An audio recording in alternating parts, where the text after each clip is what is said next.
Abandoned by Disney, written by Ed. Some of you may have heard that the Disney Corporation is responsible for at least one real-life ghost town. Disney built the Treasure Island Resort in Baker's Bay in the Bahamas. It didn't start as a ghost town. Disney's cruise ships would actually stop at the resort and leave tourists there to relax in luxury. This is a fact. Look it up. Disney blew $30 million on the place.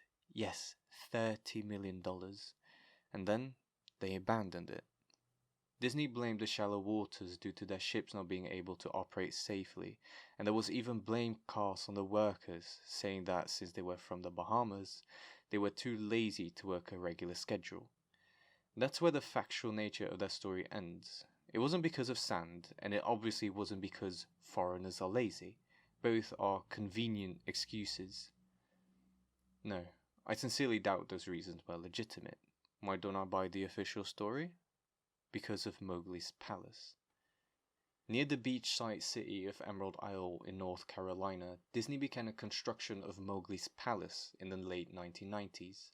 The concept was a jungle-themed resort with a large, you guessed it, palace in the center of the whole thing. If you're unfamiliar with the character of Mowgli, then you might better remember the story The Jungle Book. If you haven't seen it anywhere else, you'd know it as the Disney cartoon from decades past.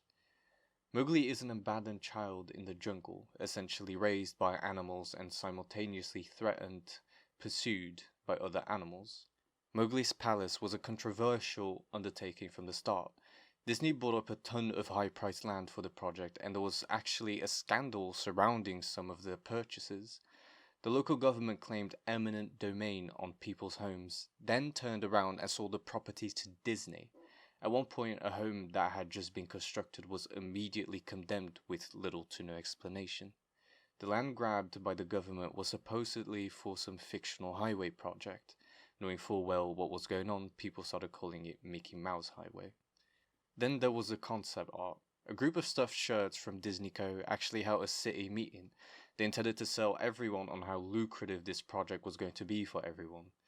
When they showed the concept art, this gigantic Indian place surrounded by jungle, staffed with men and women in loincloths and tribal gear, well, suffice to say, everyone flipped that shit. We're talking about a large Indian palace, jungle, and loincloths not only in the center of a relatively wealthy area, but also a somewhat xenophobic area of the southern USA. It was a questionable mix at that point in history. One member of the crowd tried to storm the stage, but he was quickly subdued by security after he managed to break one of the presentation boards over his knee. Disney took that community and essentially broke it over its knee.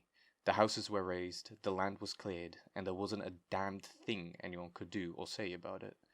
Local TV and newspapers were against the resort at the beginning, but some insane connection between Disney's media holdings and the local venues came into play, and their opinions turned on a dime. So, anyway, Treasure Island, the Bahamas. Disney sunk those millions in and then split. The same thing happened with Mowgli's palace. Construction was complete. Visitors actually stayed at the resort, the surrounding communities were flooded with traffic, and the usual annoyances associated with an influx of lost and irate tourists. Then it all just stopped. Disney shut it down and nobody knew what the hell to think. But they were pretty happy about it. Disney's loss was pretty hilarious and wonderful to a large group of folks who didn't want this in the first place. I honestly didn't give the place another thought since I heard it had closed over a decade ago. I live maybe 4 hours from Emerald Isle, so really I only heard the rumors and didn't experience any of it firsthand. Then I read this article from someone who had explored the Treasure Island Resort and posted a whole blog about all the crazy shit he found there. Stuff just left behind. Things smashed, defaced, probably ruined by the disgruntled former employees who had lost their jobs. Hell, the locals from all around probably had a hand in wrecking that place. People that felt just as angry about Treasure Island as folks here did about Mowgli's palace. Plus, there were rumors that Disney had released their aquarium stock into local waters when they closed, including sharks. What I'm getting at is that this blog about Treasure Island got me thinking. Even though many years had passed since its closing, I figured it might be cool to do some urban exploration at Mowgli's palace, take some photos, write about my experience, and probably see if there was anything I could take home as a memento. I'm not going to say I wasted no time in getting there, because honestly it took me another year after I first found that Treasure Island article to get around to going up to Emerald Isle. Over the course of that year, I did a lot of research on the Palace Resort, or rather, I tried to. Naturally, no official Disney site or resource made any mention of the place. It had been scrubbed clean completely. Even stranger, however, was that nobody before myself had apparently thought to blog about the place or even post a photo. None of the local TV or newspaper sites had one word about the place, though that was to be expected since they had all swung Disney's way. They wouldn't be out here parading their embarrassment, you know? Recently, I learned that corporations can actually ask Google, for example, to remove links from search results, basically for no good reason. Looking back, it's probably not that nobody spoke of the resort, but rather their words were made inaccessible. So, in the end, I could barely find the place. All I had to go on was an old as hell map I had received in the mail back in the 90s. It was a promotional item sent out to people who had recently been to Disney World, and I guess since I had been there in the late 80s, that was recent. I didn't really intend to hang on to it, it just got shoved in with my books and comics from my childhood. I only remembered it months into my research, and even then it took me another few weeks to locate the storage bin my parents had shoved it all into. But I did find it. Locals were no help, as most were simply new residents who had moved to the beach in recent years, or old residents who just sneered at me and made rude gestures the second I managed to say, "Where would I find Mowgli's?" The drive took me through an inordinately long corridor of overgrowth. Tropical plants that had run rampant and overpopulated the area mixed with the native species of flora that actually belonged there and had tried to reclaim the land. I was in awe when I reached the front gates of the resort. Tremendous monolithic wooden gates whose support to either side looked like they must have been cut from giant sequoias. The gate itself had been gouged in several places by woodpeckers and eaten away at the base by burrowing insects. Hanging on the gate was a sheet of metal with hand-painted letters etched in black, "Abandoned by Disney." Clearly the handiwork of some past local or an employee who wanted to make some small protest. The gates were open enough to walk through, but not drive, so grabbing my digital camera and a map whose flip side showed a layout of the resort, I set off on foot. The inner grounds of the place were just as overgrown as the entryway. Palm trees stood untended and ragged among piles of their own coconuts. Banana plants similarly stood in their own stinking, bug-riddled area, and there was this sort of clash between order and chaos. There were carefully planted rows of perennial flowers, and then mixed with obnoxiously tall weeds and stinking blackened mushrooms. All that remained of any outdoor structures were broken, rotten wood, and various charred bits of unidentifiable material. What was most likely an information booth or an outdoor bar was now simply a pile of assorted debris, chopped up by past vandalism and ravaged by weather. The most interesting thing on the grounds was a statue of Baloo, the friendly bear from the Jungle Book, which stood in a sort of courtyard in front of the main building. It was frozen in a jovial wave towards no one, staring into empty space with a silly toothy grin as bird shit covered whole swaths of his fur and vines and snared his platform. I approached the main building, the palace, only to find the outside of the building covered in graffiti where the original paint hadn't peeled and chipped away. The front doors weren't just open, they had been taken off their hinges and were stolen. Above the front doors, or the gaping maw where they had been, someone had once again painted "Abandoned by Disney." I wish I could tell you about all the awesome stuff I saw inside the palace. Forgotten statues, abandoned cash registers, a full-fledged secret society of homeless bums. But no. The inside of the building was so stark, so bare, that I actually think people had stolen the molding off the walls. Anything that was too big to steal, counters, desks, giant fake trees, they were all resting amid this empty echo chamber that amplified my every step like a slow rat-a-tat of a machine gun. I checked the floor plan and headed to all the locations that might seem in any way interesting. The kitchen was, as you'd imagine, an industrial food prep area with all the appliances and space, no expenses spared. Every glass surface was broken, every door knocked off its hinges, every metal surface kicked and dented. The entire place smelled like very old piss. The huge freezer, not even remotely cool now, had row upon rows of empty shelf space. Hooks hung from the ceiling, probably for hanging cuts of meat, and as I stood inside for a moment, I noticed they were swinging. Each hook swung in a random direction, but their movements were so slow and small that it was almost impossible to see. I figured it had been caused by my footsteps, so I stopped one from swinging by clutching it in my fist, then carefully letting go, but within seconds it started to swing once more. The bathrooms were in much the same state as the rest of the place. Just like the Treasure Island resort, someone had methodically smashed each porcelain commode with coconuts and other implements. There was about a half-inch of rancid, stinking, stagnant water on the floor, so I didn't stay there very long. What's odd is that the toilets and the sinks all dripped, leaked, or just ran freely. It seemed to me that they should have shut the water off long, long ago. There were plenty of rooms in the resort, but naturally I didn't have time to look through them all. The few I did peer into were similarly wrecked, and I didn't expect to find anything there. I thought there was actually a television or radio in one room, as I really think I heard a quiet conversation coming out.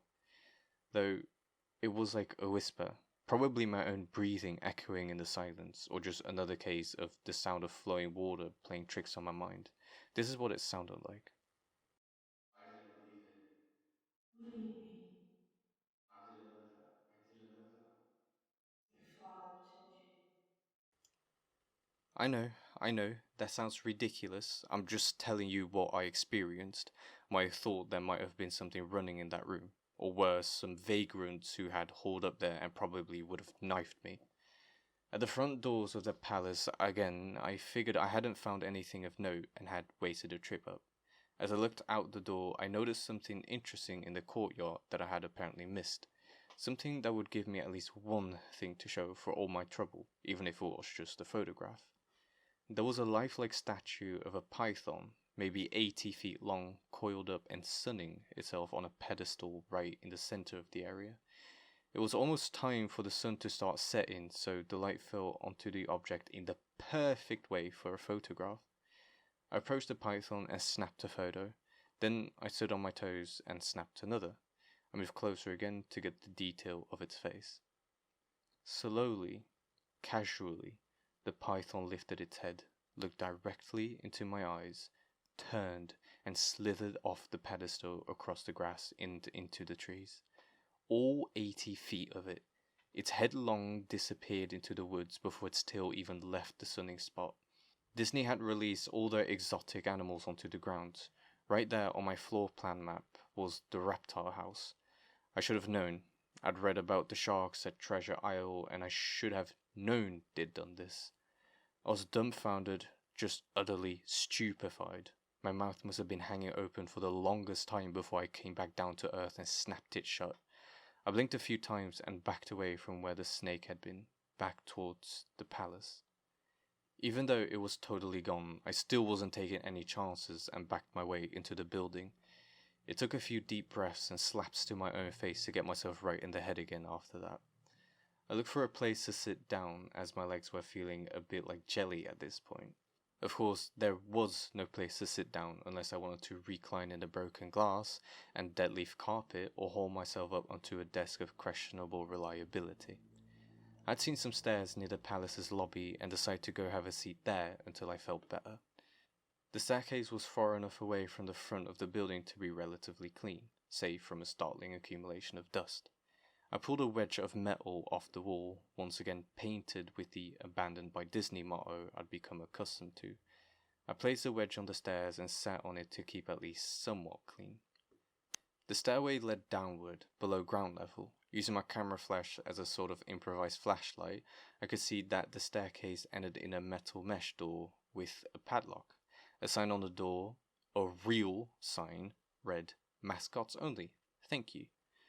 This perked up my spirits a little bit for two reasons. One, a mascots only area would have definitely had some interesting stuff back in the day. 2. The padlock was still in place. Nobody had gone down there, not the vandals, not the looters, nobody. This was the one place I could actually explore and perhaps find something interesting to photograph or steal. I'd come to the palace essentially agreeing with myself that it was okay to take anything I wanted because, hey, abandoned. It didn't take much to bust the lock. Well, actually, that's wrong. It didn't take much to bust the metal plate on the wall that the padlock was hooked to. Time and decay had done most of the work for me, and I was able to bend the metal plate enough to pull the screws out of the wall, something nobody else had apparently thought of, or hadn't been able to do at the time. The mascots only area was a startling and very welcome change from the rest of the building I'd seen. For on every second or third fluorescent light overhead was illuminated, even though they flickered and faded randomly. Also, nothing had been stolen or broken, even if age and exposure were definitely taking that toll. Tables had notepads and pens, there were clocks, even a punching clock on the wall complete with filled out time cards. Chairs were scattered around, and there was even a small break room with an old static filled television and long rotted out food and drink on those counters. It was like one of those post-apocalypse movies where everything is left in a state of evacuation. As I walked the maze-like sub-basement hallways of the mascots only area, the sights just became more and more interesting. As I went further, desks and tables were knocked over, paper scattered, and almost melded with the damp floor, and a large carpet of mold was slowly overtaking the real rotting crimson floor covering. Everything was just sort of squishy.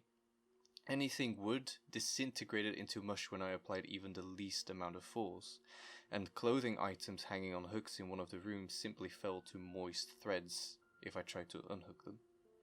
One thing that annoyed me was that the light was becoming more sparse and unreliable as I went further into the dank, suffocating depths of the place. Eventually, I reached a black-yellow striped door with the words Character Prep 1 stenciled on it.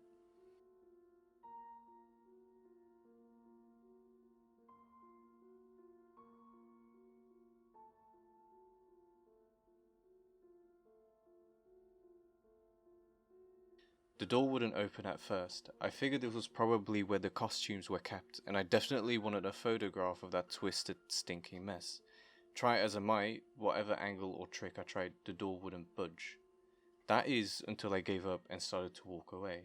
That was when there was a slight popping sound and the door creaked open slowly. Inside, the room was completely dark, pitch black. I used the camera flash to look for a light switch in the wall by the door, but there was nothing. As I made my search, I was jarred out of my sense of excitement by a loud electrical buzz. Rows of lights overhead suddenly flashed to life, flickering and fading in and out like the rest I had passed. It took a second for my eyes to adjust, and it seemed like the light was going to just keep getting brighter until all the bulbs exploded. But just when I thought it would reach that critical stage, the lights dimmed a bit and steadied. The room was exactly as I had pictured it. Various Disney costumes hung on the walls, fully put together like strange cartoon cadavers hung from invisible nooses. There was an entire rack of loincloths and native clothes on hangers towards the back. What I found odd, and what I wanted to photograph right away, was a Mickey Mouse costume at the center of the room. Unlike the other costumes, it was lying on its back in the center of the floor like a murder victim. The fur on the costume was rotten and shedding, creating bad patches. What was even more odd, however, was the coloring of the costume. It was like a photo negative of the actual Mickey Mouse. Black where he should be white, and white where he should be black. His normally red overalls were light blue. The sight was off-putting enough that I actually put off photographing the thing until last. I took a picture of the costumes hanging on the walls, upward angles, downward angles, side shots to show an entire row of frozen, putrid cartoon faces with some plastic eyes missing. Then I decided to stage a shot, just one of the stained character heads on the slick, grimy floor. I reached for the headpiece of a Donald Duck costume and carefully removed it so the thing wouldn't fall apart in my hands. As I looked into the face of the wide-eyed, mouldering head, a loud clattering sound made me jump with fright. I looked down at my feet, and there between my shoes was a human skull. It had fallen out of the mascot head and shattered into pieces at my feet. Only the empty face and lower jaw remained, staring up at me. I dropped the duck head immediately, as you'd expect, and moved for the door. As I stood in the doorway, I looked back to the skull on the floor. I had to take a picture of it. I had to, for any number of reasons that may seem silly, but only if you don't think it through. I'd need proof of what happened, especially if Disney was going to somehow make this go away. I had no doubt in my mind right from the start that even if it was just gross negligence, Disney was responsible for this. That's when Mickey, the photo negative opposite Mickey in the middle of the floor, started to get up. First sitting up, then climbing to its feet. The Mickey Mouse costume, or whoever was inside of it, stood there at the center of the room, its fake face just staring directly at me as I mumbled, "No," over and over and over. With shaking hands, a violently thrashing hard, and legs that had once again turned to jelly, I managed to lift the camera and aim it at the opposite creature, now quietly sizing me up. The digital camera screen displayed only dead pixels in the shape of the thing. It was a perfect silhouette of the Mickey costume. As the camera moved in my unsteady hands, the dead pixels spread, disfiguring the screen wherever Mickey's outline moved to. And then suddenly the camera died. Going completely blank, quiet, and broken. I raised my eyes once again to the Mickey Mouse costume. "Hey!" it said in a hushed, perverted but perfectly executed Mickey Mouse voice. "Wanna see my head come off?" It started to pull at its own head, working its clumsy glove-clapped fingers around its neck with clawing, impatient movements similar to a wounded man trying to pull himself free of a predator's jaws. As it worked its fingers into its neck, so much blood came out. So much thick, chunky yellow blood. I turned away as I heard a sickening tearing of cloth and flesh. All I wanted was to get away. Above the doorway out of this room, I saw the final message clawed into the metal with bone or fingernails. Abandoned by God. I never got the pictures out of the camera. I never wrote the blog entry about it. After I ran from that place, I fled for my sanity, if not my very life. I knew why Disney didn't want anyone to know about this place. They didn't want anyone like me getting in. They didn't want anything like that getting out.